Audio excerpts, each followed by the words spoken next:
स्वागत है आप सभी का मेरे YouTube channel stock market helper में। आज हम बात करने वाले हैं पॉलीप्लेक्स कॉरपोरेशन लिमिटेड के बारे में।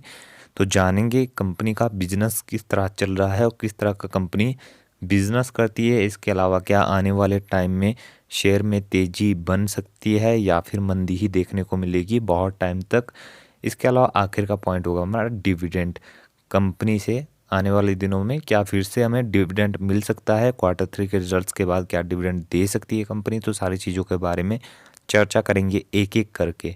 उससे पहले अगर आपने चैनल सब्सक्राइब नहीं किया है तो प्लीज़ चैनल को ज़रूर सब्सक्राइब कर लीजिए। तो चलिए शुरुआत करते हैं 1 मंथ के चार्ट पैटर्न के साथ। तो देखा जाए तो मार्केट में हमें बहुत ज़्यादा प्रेशर देखने को मिल रहा है। हमारा निफ्टी 50 भी बहुत बड़ी गिरावट ऑलरेडी दिखा चुका है।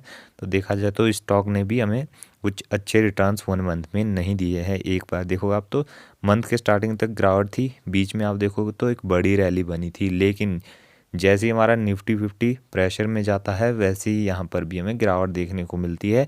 अगेन कहना चाहूँगा ये निफ्टी 50 का पार्ट नहीं है, ये कंपनी स्मॉल कैप कैटेगरी की कंपनी है। लेकिन देखा जाए तो मार्केट में जब प्रेशर आएगा, जब निफ्टी 50 में प्रेशर होगा तो देखा जाए तो सारे शेयर्स डाउन आते हैं, यानी गिरावट देखने को मिलती है।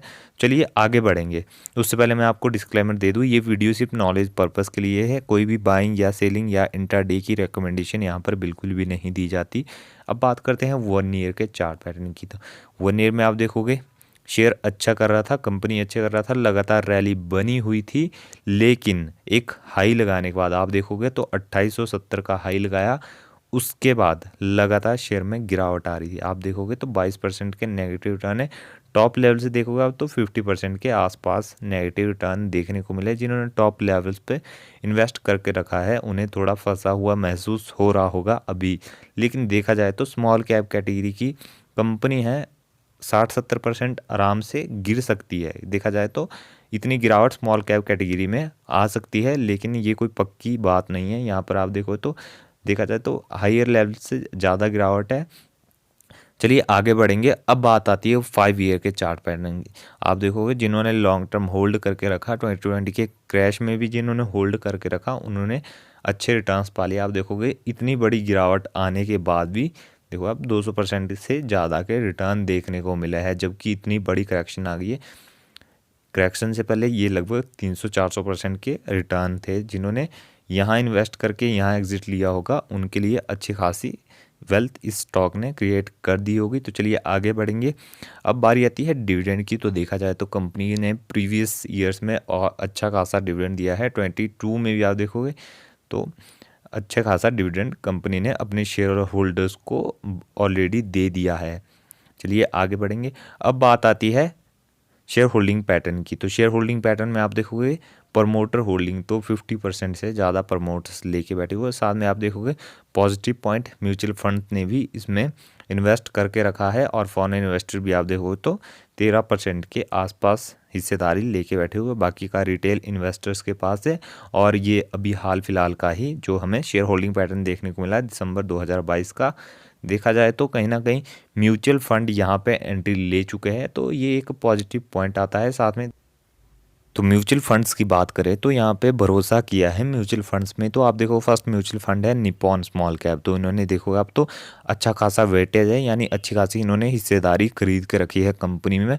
और सेकंड म्यूचुअल फंड देखोगे आप तो सेम निप्पॉन, आप देखो स्मॉल कैप फंड है। और उसके नीचे आप देखोगे तो Motilal Oswal Nifty small cap fund. तो कहीं ना कहीं जो हमारे म्यूचुअल फंड्स हैं वो भी अच्छा खासा भरोसा इस कंपनी पे किया हुआ है उन्होंने। अच्छी खासी यहाँ पे जो उनका वेटेज देखने को हमें मिलता है। इसके अलावा बात करेंगे इंटरनेशनल मार्केट में भी इनका हमें प्रेजेंस देखने को मिलती है। तो आप देखोगे इनकी जो है वो 7 मैन्युफैक्चरिंग फैसिलिटीज़ है जो कि 5 कंट्रीज़ में हमें देखने को मिलती है। और कैपेसिटी भी आप देखोगे तो 436 मैट्रिक टन पर एनम की देखने को मिलती है। तो कहीं ना कहीं देखा जाए तो कंपनी जो है वो देश से बाहर भी अच्छा खासा बिजनेस ग्रो कर रही है। इसके अलावा बात करेंगे, देखिए फ्लेक्सिबल पैकिंग का जो इनका बिजनेस है उसमें आपको बहुत सारी चीज़ें देखने को मिलती। फ्लेक्सिबल पैकिंग आप देखोगे तो यहाँ पे स्नैक्स एंड कुकीज़ तो बहुत सारी जितनी भी कैटेगरीज आपको यहाँ पे देखने को मिलती है। इनके लिए ये अपनी जो फ्लेक्सिबल पैकिंग है वो बना के देते हैं। फ्लेक्सिबल पैकिंग आसान भाषा में बोले तो आप देखते होंगे जो टॉफ़ीज़ होती है, जो चिप्स के पैकेट होते हैं, तो ये वो पैकेट्स यही बना के देते हैं। तो चलिए आप देखोगे तो फ्लेक्सिबल पैकिंग में इनकी बहुत बड़ा जो है वो मार्केट इन्होंने, तो आप देखोगे तो फूड्स में भी और देखोगे बहुत सारी चीज़ें हमें यहाँ पे देखने को मिलती है। लेबल्स भी ये डिज़ाइन करते हैं। इसके अलावा देखा जाए तो अमेरिका में इनका 27% का जो है हमें बिजनेस देखने को मिलता है। आप देखो यहाँ पे अमेरिका में 27% और इंडिया में आप देखोगे तो 18%, और एशिया में आप देखोगे तो कहीं ना कहीं हमें 27%, अमेरिका में 30% और यूरोप में आप देखोगे तो 20% का बिजनेस देखने को मिलता है, बाकी का हमें अदर्स में। तो कहीं ना कहीं देखा जाए तो इंटरनेशनल मार्केट में भी अच्छी खासी पकड़ कंपनी की है, तो लॉन्ग टर्म में कंपनी अच्छा कर सकती है, ये मेरा पर्सनल मानना है। देखा जाए तो स्मॉल कैप कैटेगरी की कंपनी है, तो थोड़ी बहुत गिरावट यहाँ पे चलती रहती है। आप देखोगे गिरावट तो है, लेकिन 5 साल को जो रिटर्न है जिन्होंने होल्ड करके रखा उनके लिए अच्छे खासे रिटर्न्स बन चुके हैं।